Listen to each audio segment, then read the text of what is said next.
নমস্কার। এবারের বাংলার ভোটে আসল লড়াইটা কোথায়? অঙ্কে না রসায়নে? সংখ্যা এক কথা বলছে, কিন্তু মানুষের মন আরেকটা। সব মিলিয়ে এবারের ভোট শুধু হিসেব না, এটা একেবারে অন্য ধরনের খেলা। শেষ পর্যন্ত জিতবে কে? অঙ্ক না মানুষের মন? আজ আমরা সেই সমীকরণটাই বুঝতে চাই। নমস্কার, আমি অর্ণব, আপনারা দেখছেন বাংলা ২৯৪। আজ আমাদের সাথে আছেন রাজনৈতিক বিশ্লেষক অধ্যাপক শুভময় মৈত্র।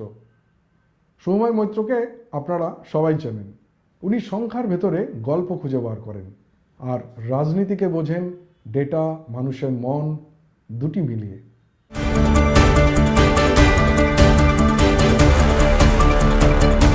আপনারা দেখছেন বাংলা ২৯৪। নমস্কার শুভময় দা। নমস্কার অনেকদা। বাংলা ২৯৪ আপনাকে স্বাগত।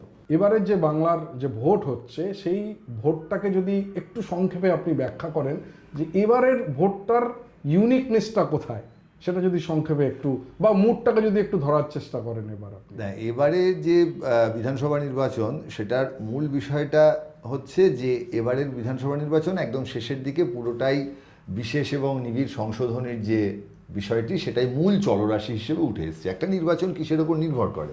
বিভিন্ন রকম উন্নয়নের ওপর নির্ভর করে, দুর্নীতির ওপর নির্ভর করে, সেই রাজ্যের জেনারেলি শান্তি শৃঙ্খলা পরিস্থিতির ওপর নির্ভর করে, সরকারি চাকরি কীরকম হচ্ছে তার উপর নির্ভর করে, এরকম বিভিন্ন বিষয়।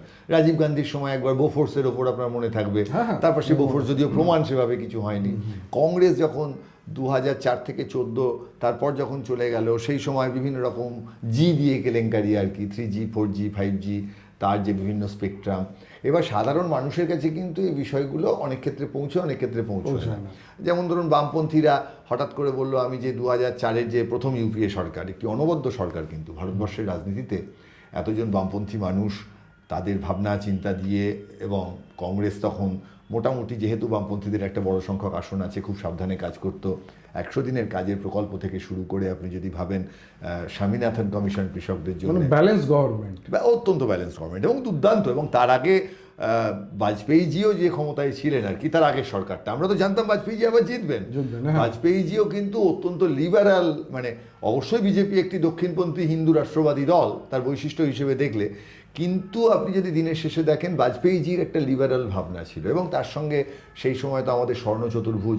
ফলে এটা কিন্তু মানতে হবে যে ভারতবর্ষের রাজনীতিতে ওই যে শেষ বিজেপি আমলটা 2004-এর আগে, সম্ভবত 1999 থেকে 2004, এই যে সরকারটা বাজপেয়ীজির, এবং তারপর মনমোহনজির আমলে 2004 থেকে 2009, এই 10টি বছর কিন্তু ভারতের যে লিবারাল রাজনীতি, প্রগতিশীল রাজনীতি, এই জায়গাটায় কিন্তু আমি বলবো যে ভারতের রাজনীতিতে খুব গুরুত্বপূর্ণ একটা সময় গেছে। অশান্তি কম, খুব কিছু ঝামেলা হয়নি, এবং দেশের প্রধানমন্ত্রী যিনি, তারা দুজনেই মিতভাষী, মজার লোক, তারা আড্ডা মারতে পারেন। মানে আমরা এখনো তো সেই টাইমটাকে রিকলও করি, আমরা রিকল করি। ফলে এইটা ছিল। এবার পশ্চিমবঙ্গের নির্বাচন, এবার যদি আপনি ভালো করে ভাবতে যান, পশ্চিমবঙ্গের নির্বাচনের প্রথম কি নিয়ে নির্বাচন, দেখবেন সমস্ত নেতিবাচক। একদিকে চাকরি সংক্রান্ত গণ্ডগোল, তৃণমূলের দুর্নীতি দুর্বৃত্তায়ন নিয়ে তো মানে আলোচনা করার জায়গাই নেই। মানে সিপিএমের কাছ থেকে যেটুকু তারা শিখেছিলেন, তাকে তারা মোটামুটি, মানে সিপিএমকে যদি মাধ্যমিক স্তর বলা হয়, তৃণমূল তো পিএইচডি করে ফেলেছে। তা এই যে তৃণমূলের এই ক্যারেক্টারিস্টিক্স, এর মধ্যে দেখবেন তৃণমূল লক্ষ্মীর ভাণ্ডার দিয়েছে, যুবশ্রী দিয়েছে, তো গুরুত্বপূর্ণ কাজ। মানে বিশ্ব রাজনীতিতে এই যে ডোল পলিটিক্স, এটার যে এক্সপেরিমেন্টেশন, এটা মমতা বন্দ্যোপাধ্যায় করে দেখিয়েছেন। তার পক্ষে বিপক্ষে অনেক মতামত আছে, কিন্তু রাজনীতিটা মুভ করছিল কিন্তু তৃণমূলের যে অপশাসন, সেই জায়গার থেকে, যে 26,000 চাকরি চলে গেল, এরকম তো পশ্চিমবঙ্গে এভাবে হয়নি। এবং চিরকুটের গল্প যতই তৃণমূল কংগ্রেস সিপিএমের নামে বলুক, নিশ্চয়ই সিপিএম স্বজন পোষণ করেছে, কিন্তু একেবারে এই টাকা পয়সার ইনভলভমেন্ট এরকম দেখা যায়নি। গাদা গাদা মন্ত্রী জেলে যাচ্ছেন, দেখা যায় হাইলাইটেডও হয়নি। এবং আপনি দেখুন আজকে এই যে মিডিয়া, এত মিডিয়া এসে গেছে, ফলে চ্যালেঞ্জটাও তো রাজনৈতিক নেতাদের বেশি। না, তার মানে হচ্ছে, যদি আমরা যদি একটু সংক্ষেপে পুরো বিষয়টাকে সাধারণ দর্শকদের জন্য বুঝতে চাই, যে এবারের বাংলার মানে ভোটের মুডটা যদি আপনি কয়েক লাইনের মধ্যে আমাদের একটু ব্যাখ্যা করতে পারেন। একেবারেই মুডটা হচ্ছে ধর্মভিত্তিক রাজনীতি, এবং তার সঙ্গে তাদেরকে রিলেট করে কে অনুপ্রবেশকারী, কে শরণার্থী, এবং দিনের শেষে অনেকটাই এটা চালিত হবে আমাদের এখানকার মূল যে দুটি ধর্ম, হিন্দু মুসলমান, তাদের যে বিভাজনের জায়গা, সেই জায়গাটি এবারের নির্বাচনের একটি গুরুত্বপূর্ণ চলরাশি। এর বাইরেও আরও কিছু থাকবে, বাট এটাই হচ্ছে এটা মানে এই মুহূর্তে এটা আমার, এবং আপনারা কিন্তু একটা জিনিস মাথায় রাখতে হবে, সেটা হচ্ছে রাজনৈতিক আলোচনা কিন্তু ত্রিভুজের তিনটি কোণের সমষ্টি দুই সমকোণ নয়। অর্থাৎ আমি যা বলছি দর্শক বন্ধুরা যারা শুনছেন তারা মাথায় রাখবেন, আমার সঙ্গে আপনাদের মত অনেক জায়গাতেই মিলবে না। কারণ যতই আমরা নৈর্ব্যক্তিক একটা বিশ্লেষণ করতে চাই, অবজেক্টিভ অ্যানালিসিস করতে চাই, দিনের শেষে কিন্তু অঙ্কের বাইরে বেরিয়ে রাজনীতির যে আলোচনা সেখানে কিন্তু ভালো মন্দ মানুষের ওপর নির্ভর করে। যে কারণেই কেউ তৃণমূলকে ভালো মনে করেন, কেউ বিজেপিকে, কেউ সিপিএমকে, কেউ কংগ্রেসকে। সংসদীয় গণতন্ত্র এইভাবেই সংজ্ঞায়িত হয় যে প্রত্যেকের নিজের মতো কিছু ভালো মন্দ থাকবে। তো এখান থেকে আমার মেন যদি মূল প্রশ্নে আসি, আজকের আলোচনার যে প্রথম প্রশ্নটা সেটা হচ্ছে যে সবাই আজকে আলোচনা করছে দুটো শব্দ, অঙ্ক এবং রসায়ন। আজকে রাজনীতিতে আপনি যেখানেই টিভিতে খুলুন কিংবা মোবাইল খুলুন, অঙ্ক এবং রসায়ন, এই অঙ্ক এবং রসায়ন আলোচনাটা সাধারণ মানুষদের পক্ষে, সাধারণ মানুষ তার নিজের মতো করে বোঝে। এবার আপনি যদি একটু এই বিষয়টাকে যদি একটু বুঝিয়ে দেন খুব সহজভাবে, আর দর্শকদের তাদের বুঝতে একটু সুবিধা হবে, মানে ভয় না পেয়ে যায় যে অঙ্ক মানে কি আর রসায়ন মানে কি, একটু বিশদে যদি বলেন।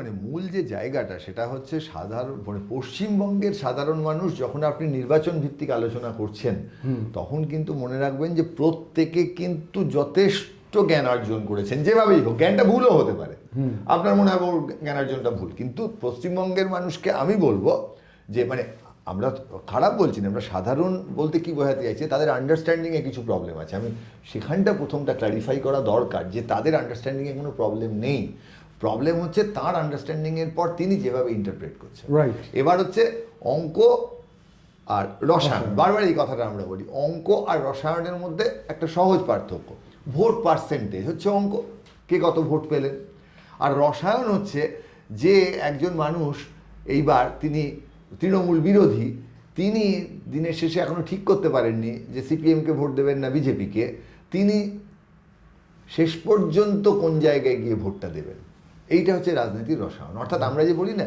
2 2 4, এটা রাজনীতির অঙ্ক, আর 2 2 22 এইটাই হচ্ছে রাজনীতির রসায়ন। একটা সরকার আছে, মমতা বন্দ্যোপাধ্যায় মুখ্যমন্ত্রী আছেন, ধরা যাক বিজেপি 100টা আসন পেল আর তৃণমূল পেল 180টা আসন। এবার বিজেপি তৃণমূল মিলে নিজেদের মধ্যে ঠিক করে বা কোনো একটা রসায়ন দিয়ে, যেখানে অঙ্কটা পরিষ্কার নয়, যদি 50টা আসনের দিক থেকে ওদিকে চলে আসে। ভারতে কি এরকম হয়নি? এটা কি ভারতের গণতান্ত্রিকতার বিরোধী? এমন তো হয়েছে, মহারাষ্ট্রে হয়েছে, কর্ণাটকে হয়েছে। সেটা তো ভোটের পরে, আমি বলছি যে ভোটের আগের ভোটারের ইনফ্লুয়েন্সের ক্ষেত্রে যদি বিষয়টাকে ব্যাখ্যা একেবারে। এবার ভোটারের ইনফ্লুয়েন্সের ক্ষেত্রে যখন রসায়নের কথা বলছেন, তখন যে বিষয়টা মানুষের যে কনফিউশন, সব কিছু অঙ্ক দ্বারা নির্ধারিত হয় না। অনিশ্চয়তা এবং অসম্পূর্ণতা হচ্ছে যে কোনো বিজ্ঞানের অংশ। একমাত্র রাজনৈতিক নেতারা বলেন, তারা যা বলেন তা ঠিক, আদতে পৃথিবীর যে কোনো বিজ্ঞান, সেই বিজ্ঞানের মধ্যে অসম্পূর্ণতা থাকে এবং অনিশ্চয়তা থাকে। এবং এই যে অনিশ্চয়তা এবং অসম্পূর্ণতার ফলে দুটো সংখ্যা যোগ করা, দুটো পার্সেন্টেজ, ধরুন একটা সহজ রসায়নের গল্প বলি, সেটা আদতে অঙ্কই। ধরুন তৃণমূল পেল 45% ভোট, বিজেপি পেল 42% ভোট। তার মানে কি তৃণমূল বিজেপির থেকে বেশি আসন পাবে?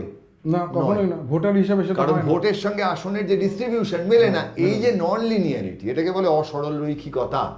এই যে অঙ্কে যখন প্রচন্ড অসরল রৈখিকতা এসে যায়, সেই সময় আমরা বলি যে এই রসায়ন এসে গেল। অর্থাৎ যে অঙ্কটা চট করে ধরতে পারা যায় না, যে অঙ্কটা মানুষের মনকে বুঝতে অসমর্থ, যেখানে বিষয়গুলো সঠিকভাবে সংজ্ঞায়িত হয় না, সেইখানে আমরা যখন মেলাতে পারি না, তখন বলি তাহলে ওটা হচ্ছে রসায়ন।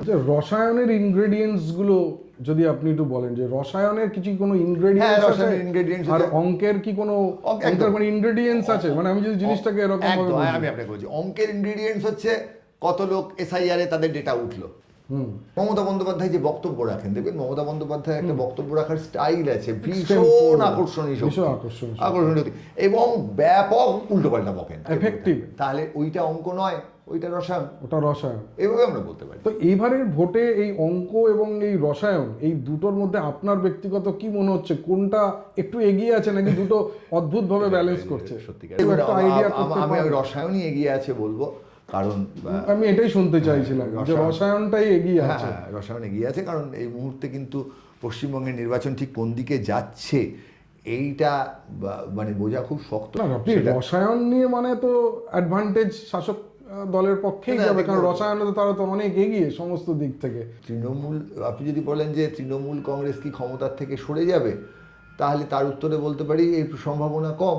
অঙ্ক এটা এবং summarize করি। রসায়নকে যদি আমরা যদি একটু সামারাইজ করি, একদম সরি যদি ধরুন এই রসায়ন ব্যাপারটা মালদা, মুর্শিদাবাদ, উত্তর দিনাজপুরে একটা ফল আপনি দেখতে পাবেন।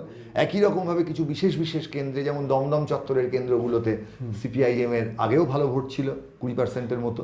এবার বুঝছেন তো, নাম বাদ গেলে কি হবে, ওর পার্সেন্টেজ একটু বেড়ে যাওয়ার কথা, সেখানে তারা কীরকম ফল করবে। ফলে এই যে তৃতীয় পক্ষের ভোট কিন্তু এবারের নির্বাচনে, যেটা আদতে অঙ্ক, কিন্তু রসায়ন হিসেবে তার প্রভাব সাংঘাতিক পড়তে পারে, এবং সেটা হলে কিন্তু একেবারে ফল ওলট পালট হয়ে যাবে। আমি বলছি না সিপিএম কংগ্রেস ক্ষমতা আসবে, কিন্তু সিপিএম কংগ্রেস হয়তো 7-8টা করে যদি আসনও পেয়ে যায়, এত ভোটের এদিক ওদিক হয়ে যাবে যে তখন কিন্তু কোন দিকে বিজেপি কটা পেলো, তৃণমূল কটা পেলো, এটা একদম সেটাই factor হয়ে যাবে। একদম গুলিয়ে যাবে। তো আমাদের যদি সময়দা একটু ওয়ান লাইনার একটা এই পার্টিকুলার সাবজেক্ট ওয়ান লাইনার আমার মনে হয়, দেখুন গণতন্ত্রের যেটা সবচেয়ে মজা, ওয়ান লাইনার হচ্ছে 4 তারিখ ভোট গোনা অবধি অপেক্ষা করুন, তারপর যা ফল পাবেন সেটাই আপনার ফল। তা আগের থেকে জোর করে সিপিএম জিতবে, তৃণমূল না জিতবে, আমরা সেটা জানতে চাই না। আমি এই পার্টিকুলার এই অঙ্ক এবং রসায়নের একটা ওয়ান লাইনার, মানে আপনি যেটা বলতে চাইলেন যে রসায়ন এবার এগিয়ে আছে, একদম এই যে কোনো এটাই যদি আপনার ওয়ান লাইনার যে রসায়ন এগিয়ে আছে অঙ্কের থেকে। ঠিক ঠিক। আপনি যদি বিশেষ করে আপনি যদি মনে করেন যে যেটা যখন মানুষ দেখবেন তখন একটা লাইন দেবেন, হ্যাঁ। তাহলে আপনি বলতেই পারেন যে মানে রসায়নের রস অবশ্যই বেশি এবার। অধ্যাপক শুভময় মৈত্রকে অসংখ্য ধন্যবাদ বাংলা 294 স্টুডিওতে আসার জন্য। নমস্কার, ভালো থাকবেন। প্রোগ্রাম ভালো লাগলে লাইক করবেন, শেয়ার করবেন, কমেন্ট করবেন। চোখ রাখুন বাংলা 294 এর পেজে।